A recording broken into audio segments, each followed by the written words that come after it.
Halo, perkenalkan nama saya Gemadi Ranti Sinaga.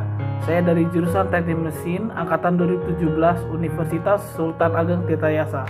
Kali ini saya akan membahas tentang praktikum refrigerasi.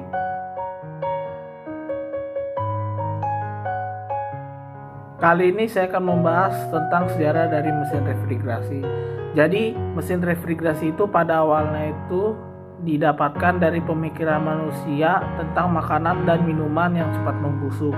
Jadi manusia berpikir bagaimana caranya makanan dan minuman tersebut tidak cepat membusuk. Akhirnya manusia mempunyai inisiatif bahwa salju dan es itu dapat mengurangi pembusukan. Pada zaman dahulu bangsa Romawi menggunakan es di atas puncak gunung untuk mengurangi pembusukan pada makanan dan minuman yang mereka konsumsi. Akhirnya pada tahun 1683, seorang ilmuwan yang bernama Antonius van Leeuwenhoek menemukan mikroorganisme yang menyebabkan pembusukan pada makanan. Akhirnya diketahui bahwa bakteri pada makanan dapat menyebabkan kebusukan pada makanan tersebut. Akhirnya Antonius van Leeuwenhoek ini mencari cara bagaimana untuk mengurangi pembusukan pada makanan. Diketahui bahwa pembusukan pada makanan itu disebabkan oleh perkembangbiakan bakteri pada makanan tersebut. Akhirnya Antonius van Leeuwenhoek itu mempunyai cara untuk menurunkan perkembangbiakan bakteri pada makanan tersebut, yaitu dengan cara dibekukan atau dikristalkan pada makanan dan minuman tersebut.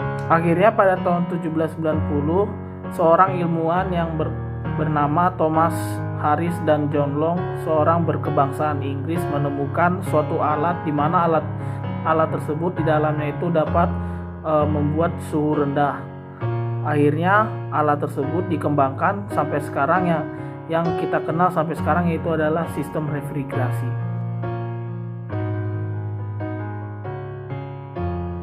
Ya, selanjutnya adalah proses siklus kerja dari mesin kompresi uap.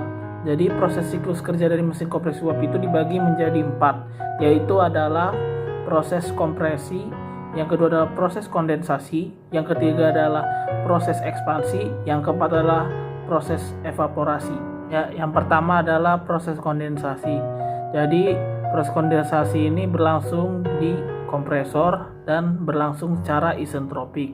Jadi kondisi awal pada refrigeran itu sebelum masuk ke dalam kompresor itu adalah bertekanan rendah. Jadi setelah masuk ke dalam kompresor itu refrigeran itu menjadi uap bertekanan yang tinggi. Yang kedua adalah proses kondensasi. Jadi proses ini berlangsung di kondensor. Jadi uap yang bertekanan tinggi tersebut yang hasil dari kompresor tadi di proses kompresi itu masuk ke dalam kondensor, itu jadi ada pengeluaran kalor di refrigeran tersebut. Jadinya refrigeran tersebut berubah menjadi zat cair. Selanjutnya adalah proses ekspansi. Jadi proses ini berlangsung secara isoentalpi. Jadi proses ini berlangsung di katup ekspansi yang berbentuk pipa orifis. Jadi katup ekspansi ini berguna untuk menurunkan tekanan dan temperatur pada refrigeran tersebut. Proses evaporasi ini berlangsung secara isobar isotermal yang ada di dalam evaporator.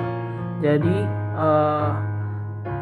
cairan refrigeran yang bertekanan rendah itu akan menyerap panas pada ruangan tersebut dan menjadi uap refrigeran bertekanan rendah. Jadi uap refrigeran yang bertekanan rendah itu akan masuk ke dalam kompresor. Jadi itu akan seterusnya sampai kondisi ruangan temperatur yang diinginkan.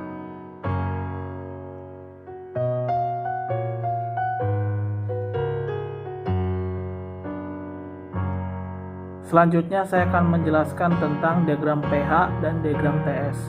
Jadi diagram pH itu adalah suatu diagram di mana yang menjelaskan tentang di mana sumbu X itu merupakan entalpi dan sumbu Y itu merupakan tekanan.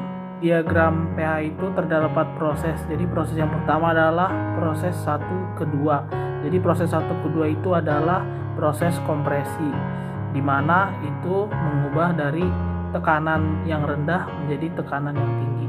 Selanjutnya adalah proses dari 2 ke 3. Jadi proses 2 ketiga itu adalah pelepasan kalor di mana terjadi penurunan suhu dan entalpi. Selanjutnya adalah proses 3 ke 4. Jadi 3 ke 4 ini adalah disebut dengan proses ekspansi di mana terjadi penurunan tekanan dan suhu.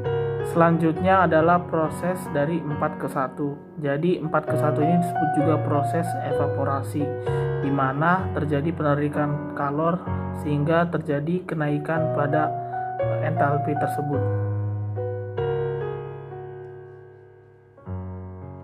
Selanjutnya adalah diagram TS. Jadi diagram TS ini adalah sebuah diagram yang menunjukkan hubungan antara temperatur dengan entropi. Proses dari diagram TS. Jadi proses yang pertama yaitu adalah proses 1 ke 2S. Jadi proses 1 ke 2S itu merupakan kompresi isentropik refrigeran menuju ke tekanan kondensor. Terus yang kedua adalah dari 2S ke 3 yaitu adalah pelepasan kalor atau perpindahan kalor dari refrigeran. Yang ketiga adalah proses throttling yaitu adalah proses 3 ke 4. Selanjutnya adalah proses dari 4 ke 1 yaitu adalah perpindahan kalor ke refrigeran.